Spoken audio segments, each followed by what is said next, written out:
Hi guys, it's Rob from East Coast Sailing. Today I'm heading down the River Blackwater, leaving my home port of Tollesbury and travelling towards the historic town of Maldon.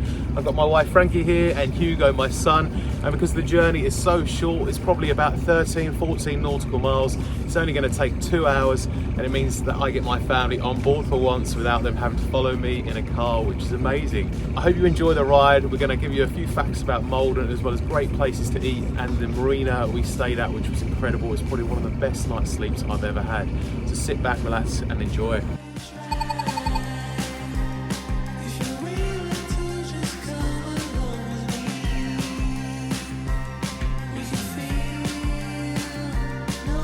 In today's short journey, I'll be leaving my home port of Tollesbury and travelling 11 nautical miles. We'll turn right and head down the River Blackwater, passing Bradwell On Sea and the infamous Radio Caroline pirate radio station.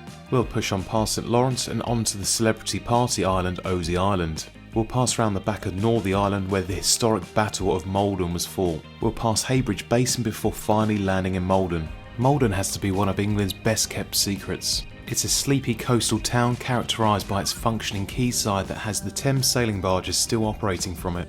And most people around the world have probably heard of Maldon's sea salt, which is famous amongst celebrities, being sprinkled over £1,500 steaks. Maldon is also the home to Mr Edward Bright, who is one of the fattest men in England. I'll also cover some navigational tips and advice and some excellent drone footage to help you on your approach, because I've never been to anywhere as shallow and as narrow as this marina. We also went to the famous Mrs Salisbury Tearoom inside one of these igloos for one of the best afternoon teas. And to all the American viewers, yes, we do love a cup of tea and cake in England.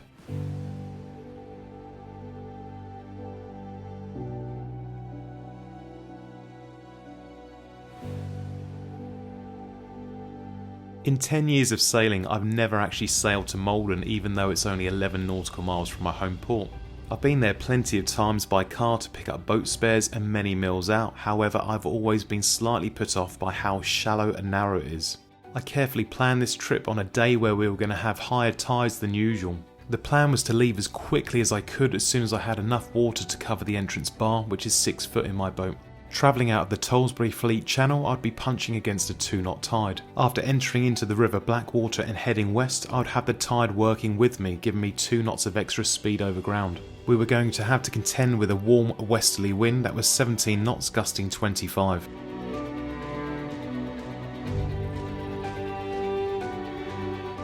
The regular viewers will know that I try and get as far away from my home port as possible. I tend to prefer longer trips rather than day sails. I don't really feel like I'm having an adventure unless I'm very far away from home. But it's quite comforting knowing I have the family on board and we're only a short hop away from home if anything goes wrong, which it often does. As we turned into the River Blackwater, I pointed the boat into wind and got the mainsail up. Some of you might be wondering why I leave the boom loose when pulling up the mainsail, and that's because the battens in the mainsail often get caught on the lazy jack lines. It also reduces friction on the mast inserts as the sail is pulled up if the wind were to shift slightly. With the main fully up, I tightened the boom and we began to sail and bear off from the wind.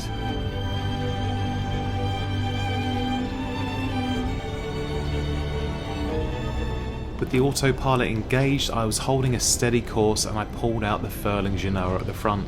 After realising I had a rope caught round my leg, the furling genoa fully unrolled. Maybe one day I'll get a seamless take. I had the engine on, trying to sail as close to wind as possible. I tightened the lines down to the genoa to flatten the sail down so we could point as close to wind. I also pulled in the luff trimming line.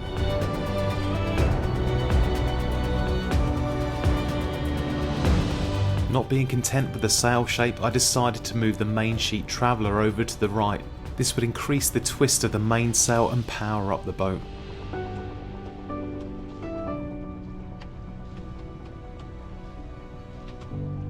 I made one final adjustment to trim the sails and pulled in the main sheet to make it parallel to the genoa. We're now sailing as close to wind as possible without the sails flogging and the rig is no longer shaking. This side-by-side comparison shows you how important it is to trim your sails and how much closer you can sail to the wind.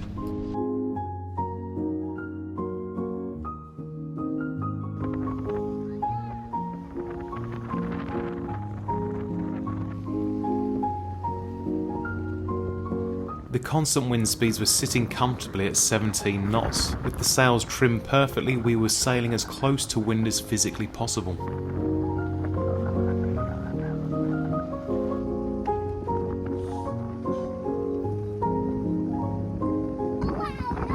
I know! What's that?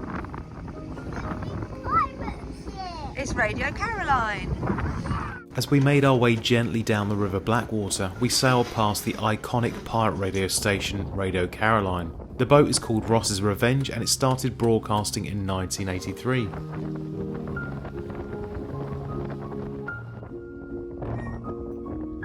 Hugo blew his whistle because he was cold, wet and hungry and he wanted to be rescued. I'm so cold up here.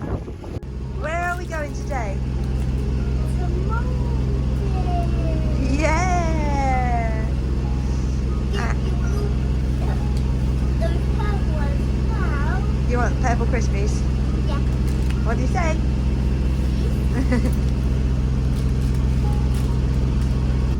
Number 4.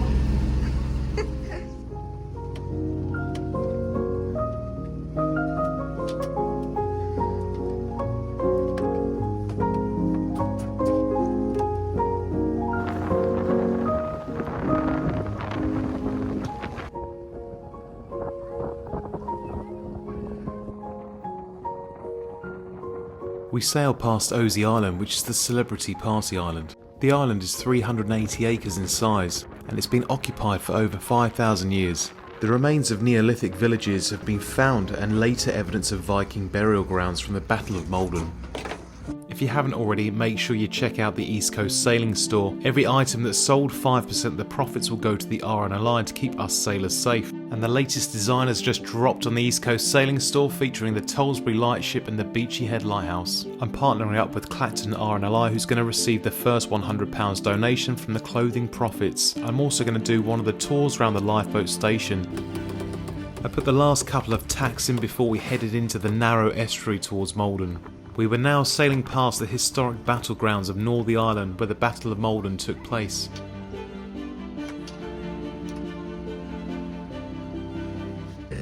I am Captain. You're Captain. Daddy. Aye, aye, Captain. With the profit and donations from the channel, we bought an Instagram 360 camera with a 3-metre pole. It means we can send this camera up on windy days where the drone just can't fly.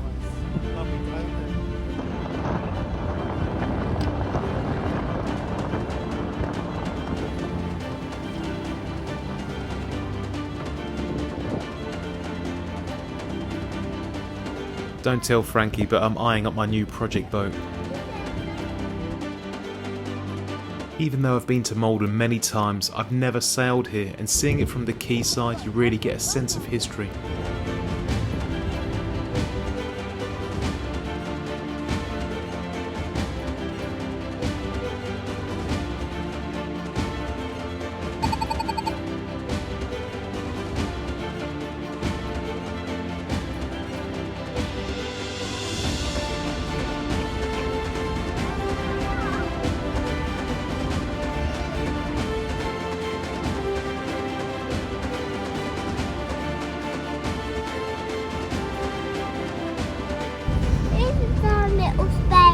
We need to find our little space. Okay. Is that one? Could be. Okay.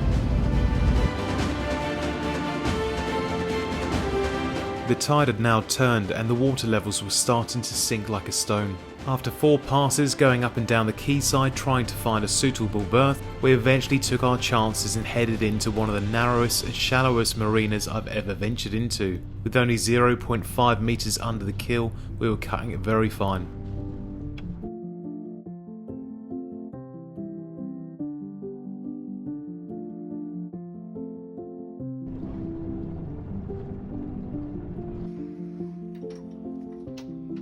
Yeah. That was tight, wasn't it?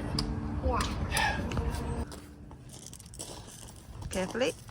Good job. Good boy, well done. Nice one. After a nerve-wracking landing, we tied the boat safely on and decided to explore our home for the night. I couldn't believe how busy the marina was, considering this was taken in January and it was peak winter. As the tide started to make its way out, the place looked unrecognisable, with this drone footage being taken 4 hours later. And you can own your very own piece of Maldon history for a cool £125,000. And this is one of the Thames barges in action, which is called Thistle, and it's made of steel plating as opposed to traditional oak.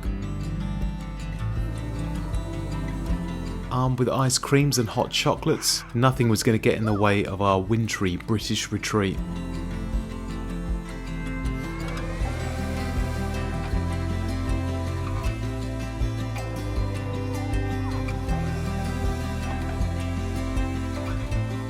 After some drone jousting, we went to the famous Mrs Salisbury Tearoom, and with a bit of forward planning, you too can hire one of these igloos that are set outside in the garden.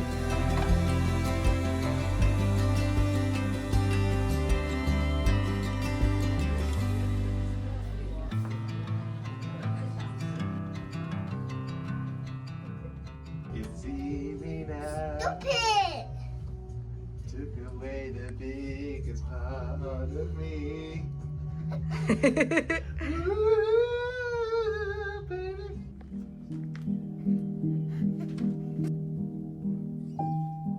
We decorated Hugo's gingerbread cake and we barely made a dent in the afternoon tea.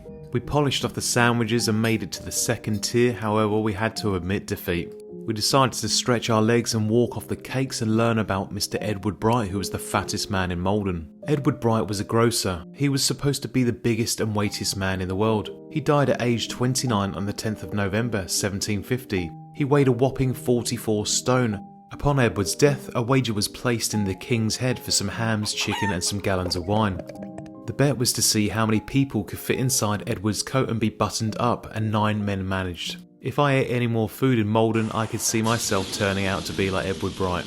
Let's quickly run through all the other things that you can do when you're at Maldon. You have the Combined Military Services Museum, you have the Maldon Mud Run held in May, you have the Splash Park, which is located on the promenade, which is open in summer months. I strongly recommend anyone to get one of the Thames barge tours. They leave from the quayside and you can go and have afternoon tea as well as Sunday dinner, and I've commandeered one of these boats.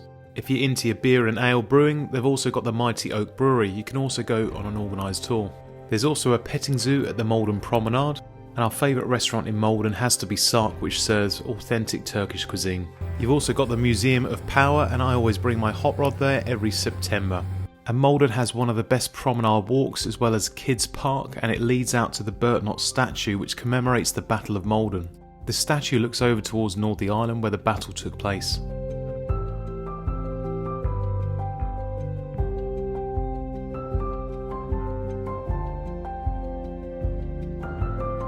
After a really enjoyable winter's day out in Maldon, we decided to head back to the boat to get an early night.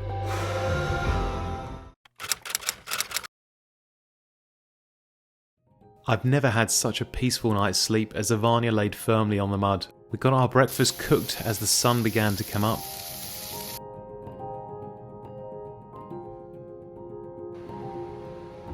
The cold air in the cabin was soon filled by the smell of fresh coffee and sausages cooking. I made note of a visual marker that would signal when my boat had enough depth to be able to get out.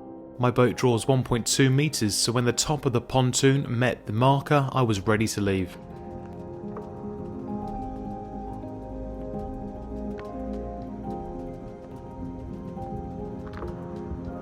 As the tide came in, you could hear the water sloshing against Ivania's hull. We decided to freshen up and get ready to leave back to Tollesbury to race against the tide.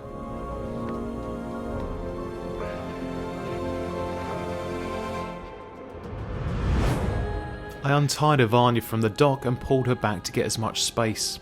The marina was extremely tight and you don't need to be a hero and try and use the engine. I find it's much more efficient using rope work and manually adjusting it to get out of marinas.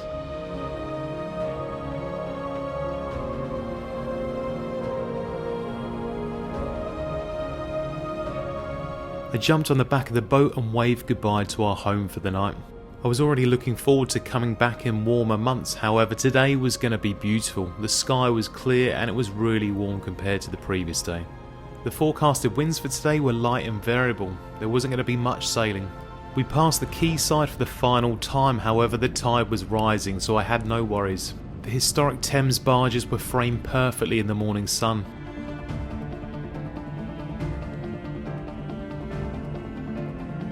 I was taking in the final views of Maldon and entered the deepest channel markers, however I drifted off course only a couple of metres and the depths plummeted to 0.1 metres under the keel.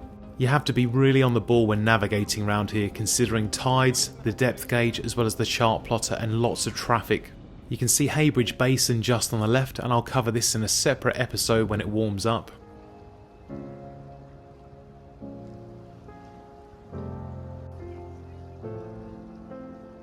We are now passing Osea Island, which you can see just on the left, and poor Hugo's wrapped in a sleeping bag trying to escape the winter winds. We were now heading back round St Lawrence, and you could see they had a rowing regatta going on. Sailing, we are sailing.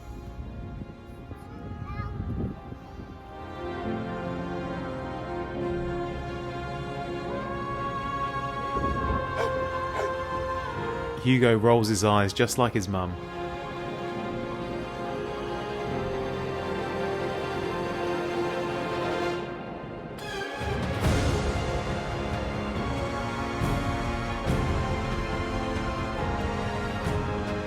I just wanted to apologise how long this video took to get out. Some stories take a little bit longer to edit and I didn't want to do Maldon any injustices.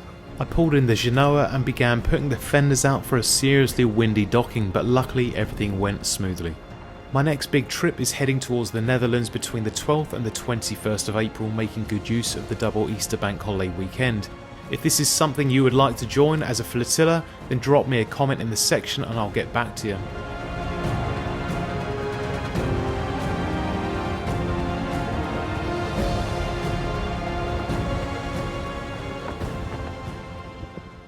I've got an incredible update as well. I'm also sponsored by Easy Sea, who developed the first collapsible winch handle, and you'll see in the next couple of episodes exactly what happened to my fancy Harkin winch handle when it went overboard for a little swim. I just want to say a couple of thank yous, and first up is Stainton Brown, who purchased 5 coffees on Buy Me a Coffee. The link's in the description, so if you want to help the channel out and make a donation, it's always welcome.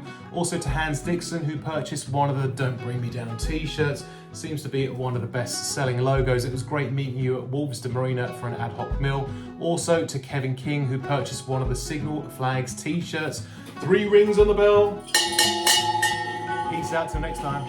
Thanks for watching East Coast Sailing, and if you've enjoyed today's episode, hit the like button, subscribe to the channel and turn on notifications to get the latest episodes. Come and join us next week as I test an 8-pound boom brake solution which I think will elevate your downward sailing experience.